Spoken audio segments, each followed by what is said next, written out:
When Doctor Who was revived in 2005 with Series 1, all of the stories were set on Earth or on space stations to keep production costs low. However, with 2006's Series 2, the chains were off, and showrunner Russell T Davies decided to tackle alien planets for the first time since 1989's Survival. The Series 2 premiere New Earth was set on an alien planet, but one that was basically just Earth, as evidenced by the name. Obviously. However, the next alien planet would be a lot different, coming near the end of the series in the second two-parter. Davies turned to fellow long-term Doctor Who fan Matt Jones to write a story on an alien planet where explorers get possessed by demonic forces. This story became The Impossible Planet and the Satan Pit, a two-parter beloved by masses. But does this philosophic base under siege story deserve its shining reputation? That's ood.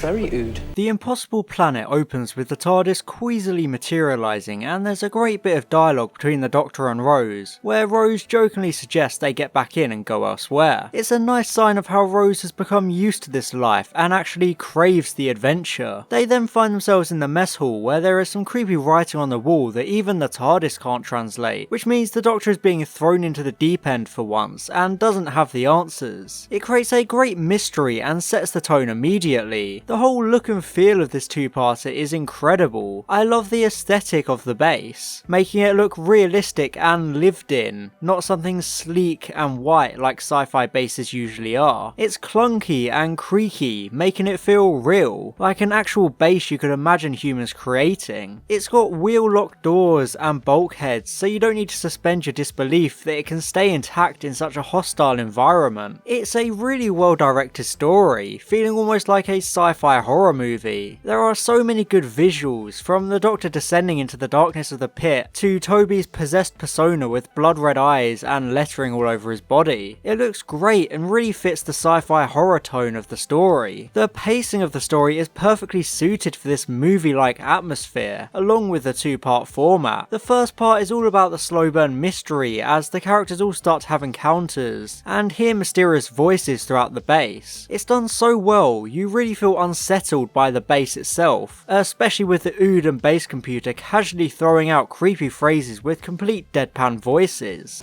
The beast and his armies shall rise from the pit to make war against God.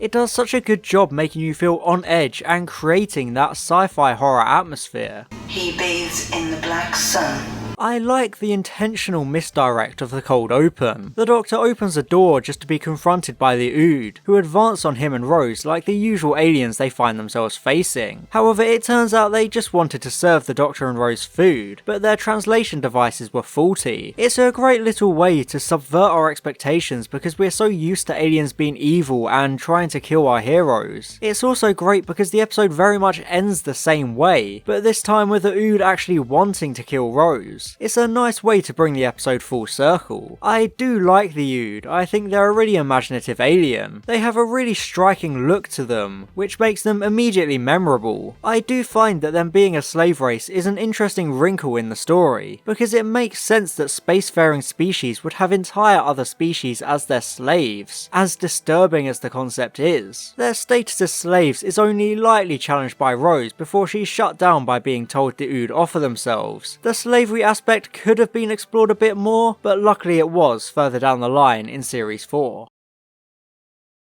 After finding out the Ood mean no harm, the Doctor and Rose find themselves in the control room of the base, meeting the crew with some quick exposition that actually feels natural. And I love the dramatic reveal of the black hole. The increased budgets for New Who really make the visual of the black hole work. It looks absolutely incredible in the sky above the base. It's so daunting and makes you feel insignificant, seeing this all-consuming colossal beast in the sky. I also like how they explain the concept of black holes to kids who might not know about them, with the Doctor running over the cliff notes of what a black hole is and how they work. It doesn't feel like a lesson, it just feels natural because the Doctor enjoys explaining things. I became fascinated with black holes and wormholes as a kid, and I think this episode was probably a big part in that because the setting is so great. Part of what makes the setting of this story so great is the helplessness of it all. The mission is to investigate a mysterious power source at the centre of the planet which allows it to orbit the black hole and not fall in. There's only one way in and one way out, but if this gravity funnel collapses, they're stuck and will fall into the black hole. This sense of helplessness is furthered by the TARDIS being written out of the story, ensuring that the Doctor and Rose can't just round everyone up and take them home. You really feel the loss of the TARDIS, and Tennant sells it well, making you feel like they're actually doomed and trapped here forever. There's a nice light-hearted scene where the Doctor and Rose talk about how they'd cope with living in one place at one time, without being able to fly around in time and space. Not only is it unintentional foreshadowing for the series 4 finale, but it's also a good way of showing their unspoken romance, with Rose basically saying, "Wouldn't it be funny if we lived together? Haha, just kidding, unless..." It's a good little character moment between the two, but it's disrupted by the spooky goings on around the base. I already spoke about the sinister atmosphere with the creepy encounters, but archaeologist Toby Zed is the main focus of a lot of these encounters, hearing a voice calling him and having lights flickering around him. However, the best part comes when he is studying some of the ancient writing he has become obsessed with. He hears a deep, disturbing voice behind him, but he can't turn around to see the source, because it tells him he'll die if he looks. The tension builds and the voice gets closer until Toby turns and sees nothing. It really plays on our fear of the unknown because we can't stand not knowing what's behind him. It's such a great scene, and it's made even better when Toby sees the lettering has disappeared, only for it to suddenly appear all over his body. In just one scene, it sets up so much and nails that sci-fi horror tone perfectly, especially with what follows. Earlier in the episode, we were introduced to Scooty Minister, the young trainee maintenance member of the crew. After Toby is possessed, she goes to find him, but ends up seeing him outside of the base without a spacesuit. It's such a creepy visual because we know he shouldn't be able to survive out there. Toby cracks the window, but Scooty is locked inside the corridor, so she's pulled out into the vacuum of space. I like that her death is given a lot of emotional impact. They give it a lot more time than other minor character deaths in Doctor Who, dwelling on it and showing how her death has affected the rest of the crew. It makes her death hit a lot harder because it's given that time to sink in. The cliffhanger of the Impossible Planet is great, with the Doctor and Ida down in the pit and the Ood in the base above starting to rampage and kill people because they're possessed. It's a brilliant crescendo to the episode, paying off all the tension that had been building up the entire time. It's such a great end to the episode and sets things up so well for the next part. The intense start to the Satan pit continues this momentum, with the Ood chasing our protagonist into a dead end. Rose takes charge of the situation, finally giving her some backbone and responsibility in Series 2, since she is without the Doctor and has to take command to stay alive and solve the problem with the Ood. This solution comes with the reveal that a computer virus can knock out all of the Ood, but the characters have to climb through maintenance tunnels to get to the Ood habitation hub. This is such a fantastic sequence and it's really memorable. There isn't any air in the tunnels, so the captain has to open the doors one by one, as the Ood get closer and closer. It feels really claustrophobic and tense, once again making the story feel like a movie. Jefferson not making it through in time is a cliche, especially because a similar situation happened with Rose herself in Series 1's Dalek. But Jefferson's sacrifice feels noble and heroic, with the episode once again taking time to acknowledge it rather than just skipping over it.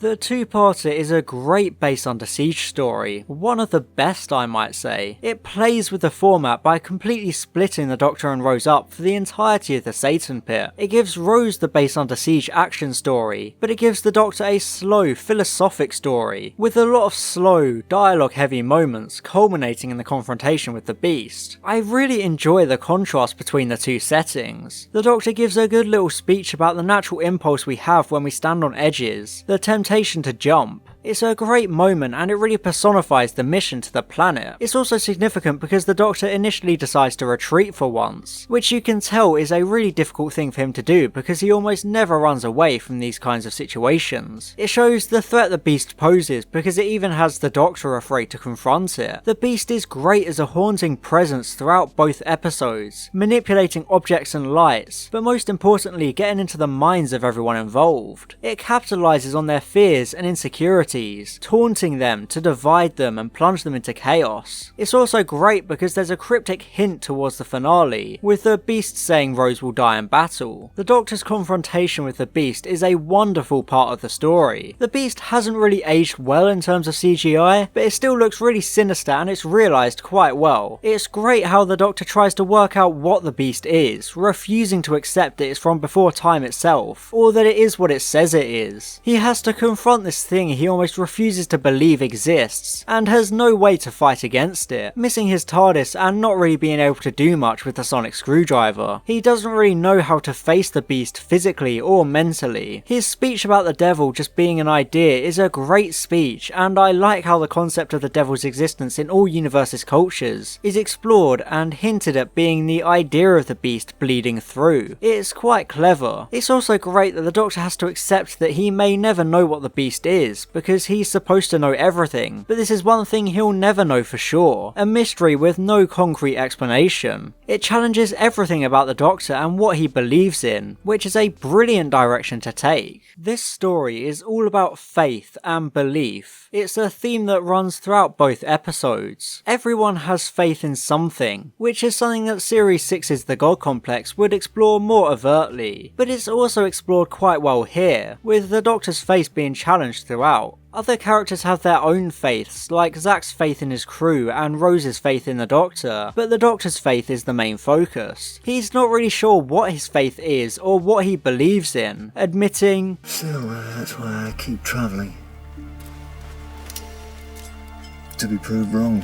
before he takes a literal leap of faith into the pit. The Doctor eventually realises that the Beast is just a body, with the mind escaping on the rocket, putting him in a huge dilemma since he can't stop the Beast without sacrificing Rose, because destroying the prison will make the gravity funnel collapse and send the ship into the black hole. If I kill you, I kill her. It's then that we find out where the Doctor's faith lies, in his companion. He decides that he believes in Rose enough for her to find a way to survive, which she does by shooting out the window of the ship with Chekhov's loaded bolt gun and sending Toby to his death in the black hole. I do like that the Doctor's faith is in their companions, because it adds a lot of subtext to the Doctor-companion relationship. I know the episode presents it as faith in just Rose, but I like to imagine that it's faith in the companions in general. His choice to destroy the prison and believe in Rose is another leap of faith, much like the Doctor's leap of faith into the pit itself. However, everything turns out fine because the Doctor finds the TARDIS down in the pit with him, so he's able to save Ida and then save the spaceship. I said in my Tooth and Claw video that it's bad to use coincidences to get characters out of danger, but I feel like it works better here, because the coincidence itself is less convoluted and makes more sense, since the TARDIS is known for always getting the Doctor out of trouble. The Impossible Planet and the Satan Pit is one of the definitive base under siege stories of New Who. It distills almost everything good about the genre and adds in the element of philosophical and thematic depth, along with a lot of great character work. The slow pace of the Impossible Planet allows us to get to know the supporting cast, so they're not just nameless and faceless bodies to be killed. Writer Matt Jones makes the crew of the base actually feel like real people, and he does it without loads of exposition, instead leaving up to character actions to reflect their personalities. We get a good understanding of Zack, the reluctant standing captain, and an even better understanding of the brave and curious Ida Scott, who's desperate to prove herself and be independent from her upbringing. The characters are all great and you really don't want them to die, especially because they make you feel emotional for Scooty's death even though she barely had screen time. The strong character work just really ties everything together and makes it all tick.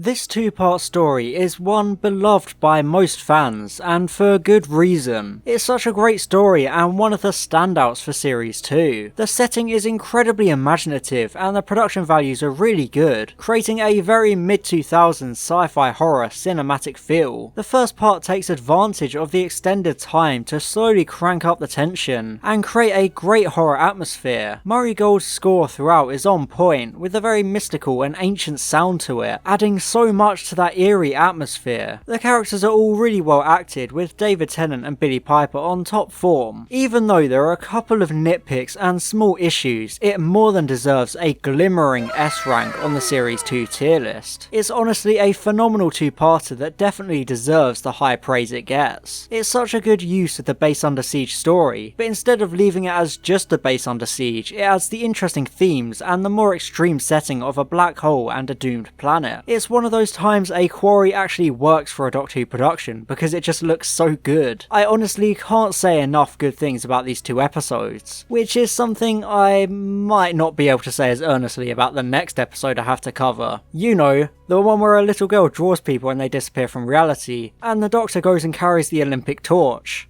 Yeah, that one.